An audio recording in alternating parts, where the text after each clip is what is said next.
Расте бројот на врсничко насилство, но Министерството за образование нема јасна статистика колку деца биле жртви на психичка тортура. Во време на изразена дигитална комуникација, експертите сметаат дека големо внимание треба да се обрати на сајбер просторот, каде што тинеџерите се лесна мета на демначите.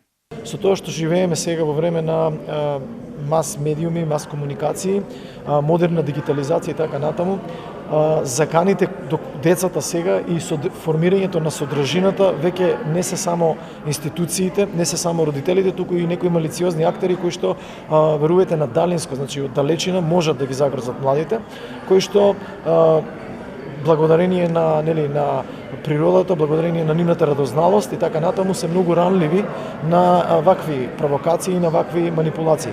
Врсничкото насилство, посебно психолошкото и нападите на социјалните мрежи се изразени меѓу тинеџерите, но тие најверојатно се решаваат во рамки на училиштата и семејствата. Во Штипска апелација, во просек годишно се работат од 10 до 12 предмети поврзани со малолетничката правда.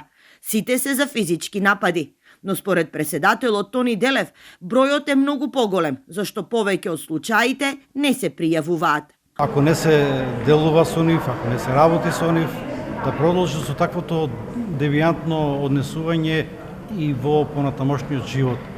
А тоа знаеме дека на крај ќе мора да се санкционира. Годинава Министерството за образование отвори и електронска адреса, каде граѓаните во случај од родителите може да пријавуваат насилство. Само во првиот месец се пристигнати 20 на пријави.